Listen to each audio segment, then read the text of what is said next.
Ladies and gentlemen, when you look at the history of slavery, it was far more gruesome than anything we were ever told. And I learned a lot about my family when I first started doing my family tree back in 2001.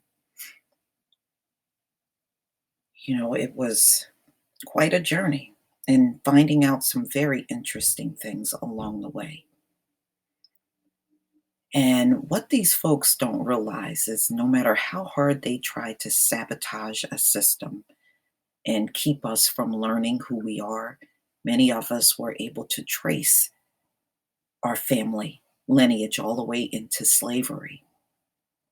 Like myself, I can even give you the names of people that were slaves in my family and tell you where they were located.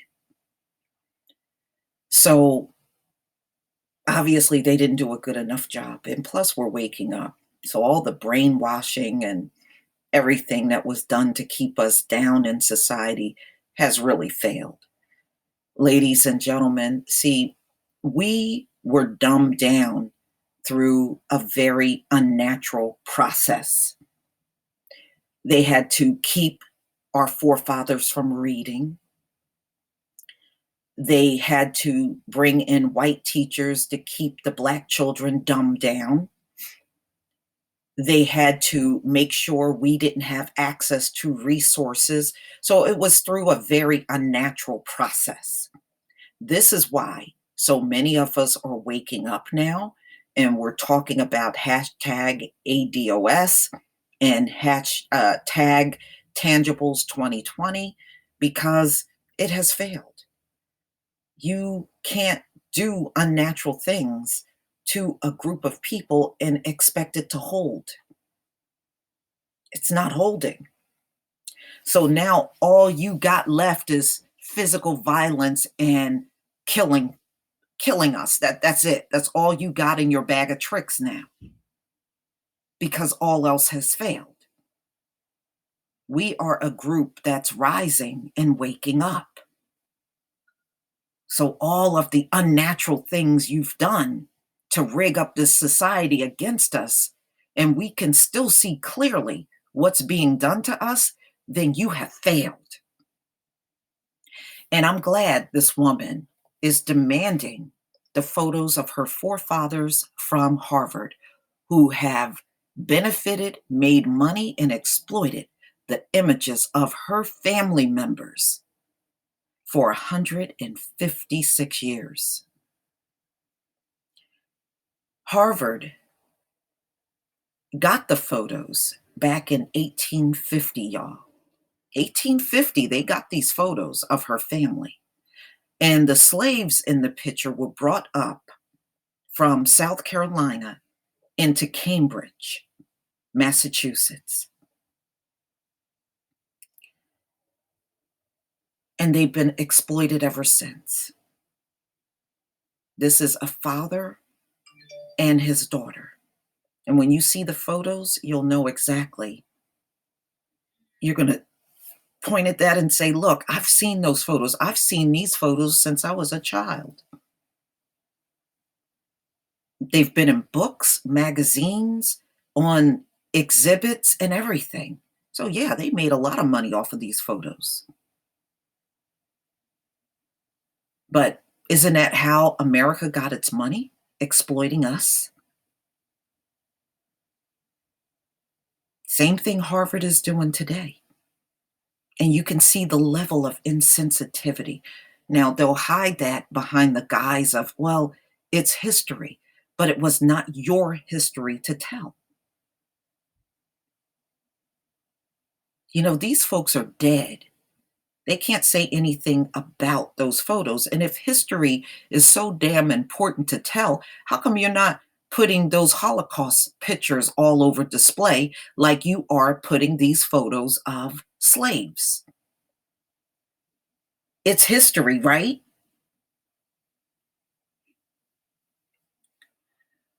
Black woman sues Harvard over slave photos of her ancestors. And this came out in ebony.com, March 21st, 2019.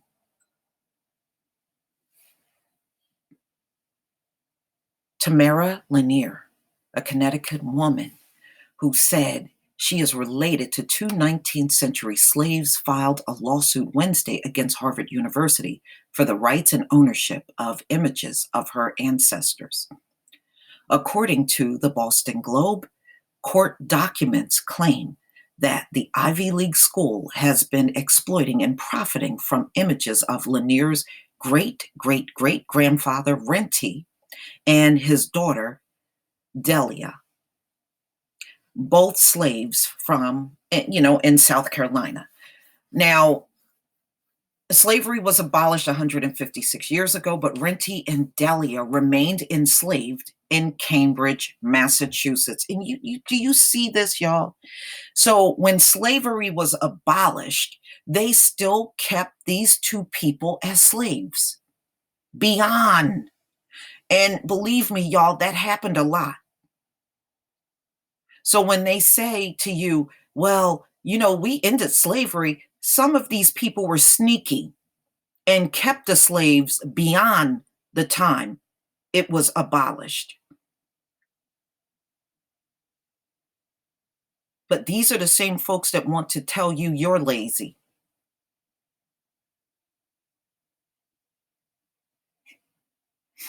So they were kept beyond the time that slavery ended, and they remained enslaved in Cambridge, Massachusetts. Read the lawsuit. Their images, like their bodies before, remain subject to control and appropriation by the powerful, and their familia identities were denied to them. Harvard reportedly gained possession of the black and white images in 1850. They are extremely rare, daguerreotype early imagery produced by employing an iodine sensitized silver plate and mercury vapor, and believed to be the first pictures of American slaves.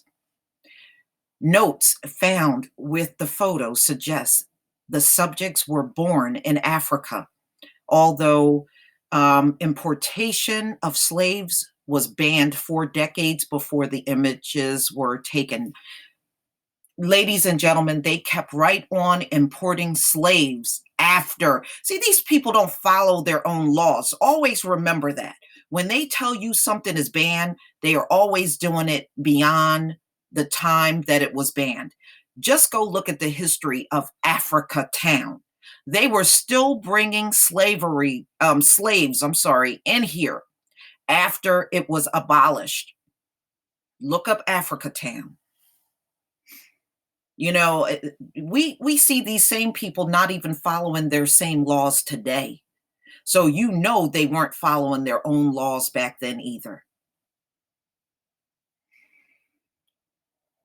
The father-daughter duo appeared nude in the photos as part of scientist Louis Agassiz quest to prove that Black people were inferior to whites, which is not true. You haven't proven that even to this day. You haven't proven that at all. Yeah, you had to sabotage us up in order to look superior. That says it all right there. Like I said, ladies and gentlemen, everything they've done is unnatural. In order to dumb down our kids, they brought in white female teachers in the hood to teach your kids, to keep them dumbed down. In order to slow us down when we were making progress, they had to bring crack cocaine into the Black neighborhoods and then start mass incarcerating you. Everything they do to us is unnatural, but they want you to believe that you are naturally dumber than they are, which is laughable. When we were making progress after Reconstruction, they brought white mobs in to burn down all of the Black towns that were prospering.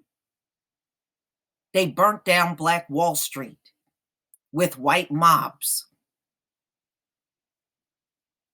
So every time we make progress, they do something unnatural to us and then claim they are smarter.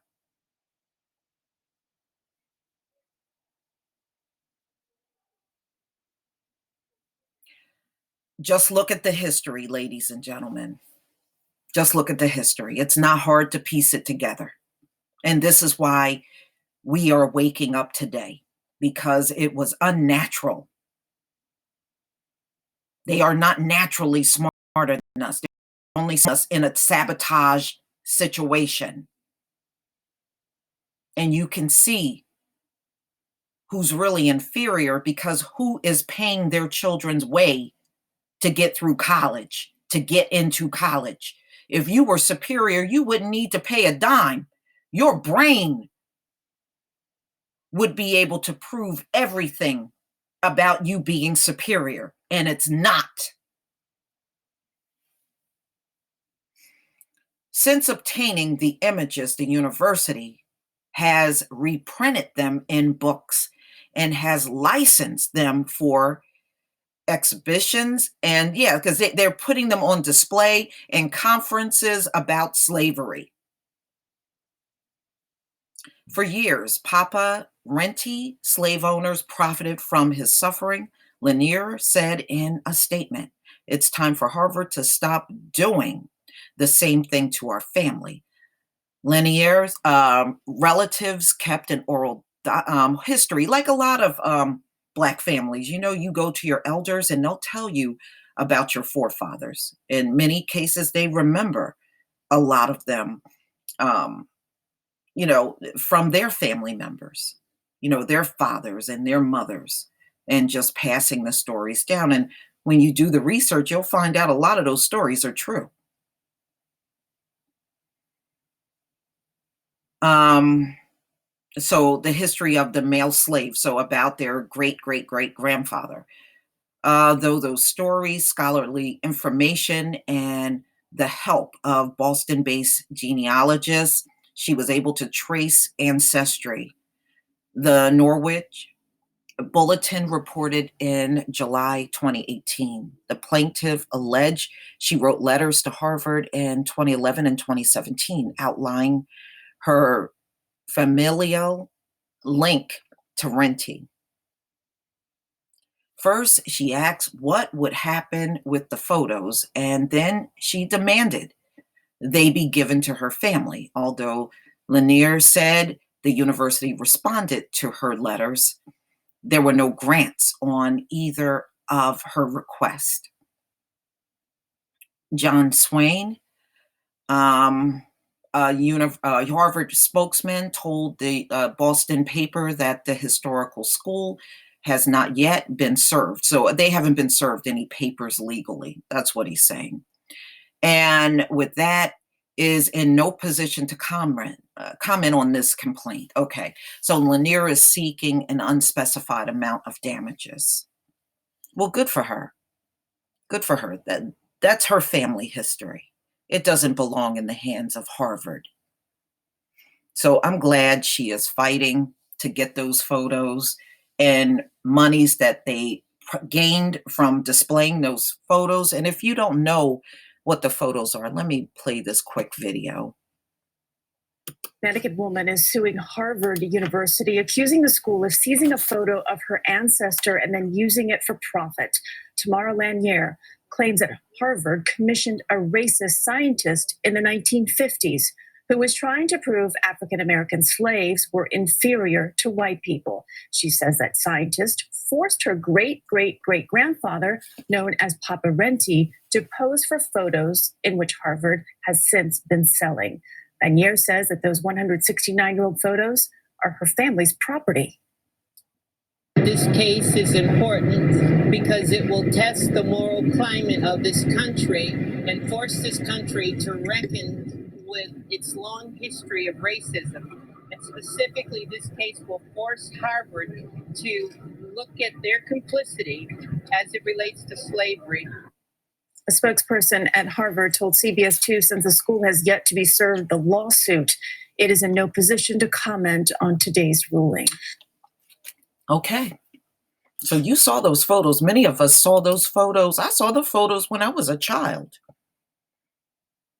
So they definitely been displaying them and putting them in books and magazines and everything else for many decades. But please tell me what you think about this story. Please leave your comment and subscribe. Don't forget to hit on the notification bell, and I'll see you on the next video. Peace, family.